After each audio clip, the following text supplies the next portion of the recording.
1692 means we got shots fired at 4:15 a.m.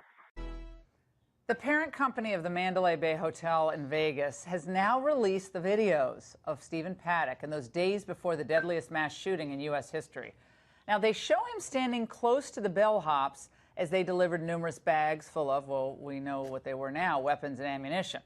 Well, as the prime suspect in the October shootings, Paddock's motive remains a mystery, as he apparently killed himself rather than be captured.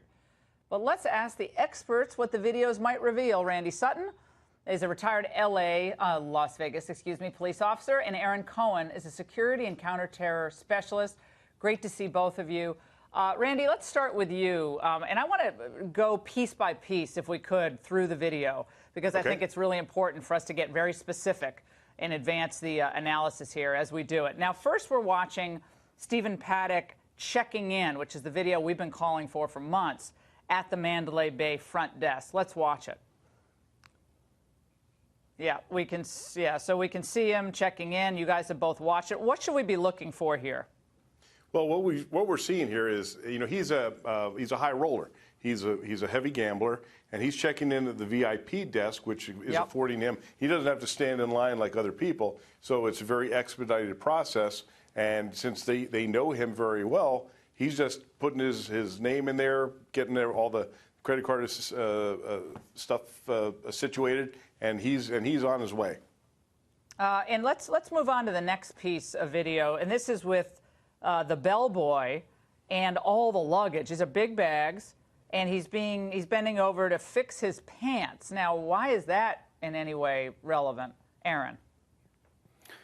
Well, he's shifted. First of all, he takes the back entrance, which the hotel claims is not uncommon.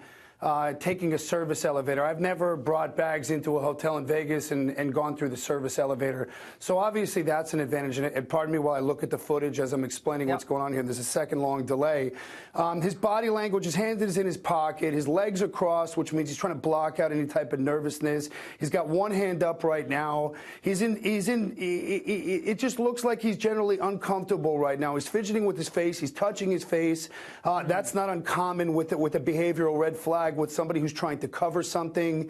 And again, he's scratching his head right now as I'm looking at the footage. So all of these, this is nonverbal communicating, Laura, which is what I'm trained in specifically in Israel for boarding flights in Israel to go to Israel. And this type of behavior, you can't lie with nonverbal communicating. And so what I'm seeing right now is somebody who's covering intensely, and he's fidgeting, he's moving, he's shuffling, he's turning, he's let's go, let's get the cart moving. He's just generally uncomfortable. The shirt is untucked also. There could be a weapon on his pants, who knows? Randy, I want to ask you about this, the timeline that apparently is still not agreed to. There's no timeline that all authorities seem to say, yes, this is how it happened. There's a lot of still swirling conspiracy theories about what happened in Vegas. Right. It still seems really weird to me. I mean, that's just how you have a gut instinct about something. The guy was not really, he was known by authorities. We thought he had a criminal history, but then there wasn't a criminal history. There's a lot at play here. But, what we saw today is very interesting in a couple different ways, though, Laura.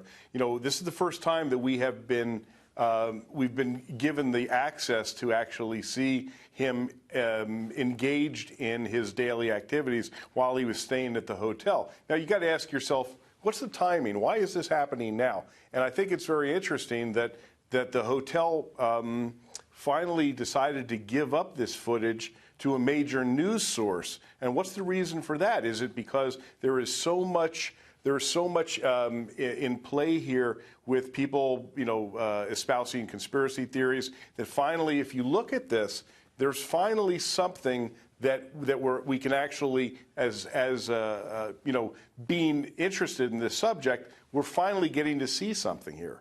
Well, and are we seeing something, Aaron, that informs us about the kind of guy he is, or motivation? We're not getting to any of that. He's a guy who sat in front of a slot machine for hours and hours and hours, and brought these heavy bags in a service elevator, a VIP check-in, swaying back and forth. We have the extra video here where we see him swaying back and forth with the bellboy as well, which we're going to see him there. Yeah, there it is. But still, we know nothing about this guy. The biggest mass shooting in U.S. history, and we know still very, very little about him. Aaron. That's right, and that's why I'm jumping all over. You look at him right now. He's got the hands in his pocket. It's a very awkward shuffle he's doing. He's nervous. He's projecting nervousness. He's flagging like crazy, Laura. And these are the red flags that we look for. Again, in Israel, the difference between how we do security and how the rest of the world does security is that we know that you can spot the behavior of a murderer before he commits the act of murder. It's just as red flagged as it is afterwards. So he's flagging like crazy.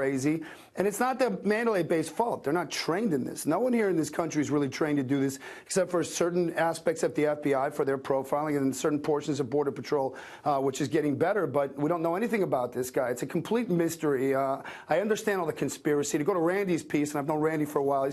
Randy is very, very smart and knows Vegas better than anybody and knows how hotels are.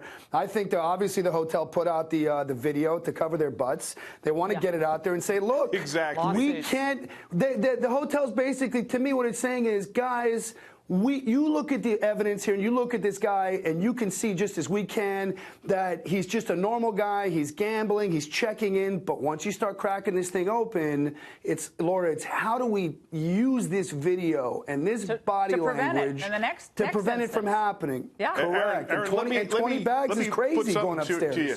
Aaron, what do you think about the pathology that hasn't been addressed here at all? The pathology of a heavy gambler, a degenerate gambler, if you will, someone that can spend 8 hours at a time, literally spending hundreds of thousands of dollars at a sitting. How do you think that plays into the factors here? Because I think that there's something here that's being missed. What do you think's being missed?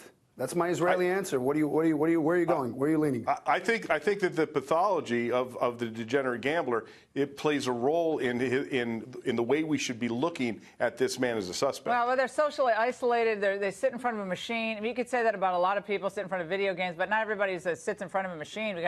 We got blue-haired people all over Vegas tonight sitting in front of machines, like pushing the button. They don't even have the candle anymore. They just push the button like zombies. Laura, I think what this is going to come down to is the tools have already been developed to be able to predict violence through looking at behavior. Yeah. And the question is when are we going to take the model that already works and how do we disperse it to these mega hotels and casinos and to all these other mega infrastructure places like the massive mall in Minnesota? Absolutely. And really start looking and creating behavioral detection programs, because really you can't throw more security guards at this problem. You have to train the guards. And as soon as we start taking the profession more seriously, then I think we're going to start having a different conversation. It takes money, it takes training, and it takes you can't be politically correct, and we're all politically correct, and that's part of it. Guys, we're out of time. I'm going to have you both on radio if you'll come on. I'm in Toronto right now. It doesn't get any more politically correct. We're in the heart of political correctness here. Absolutely.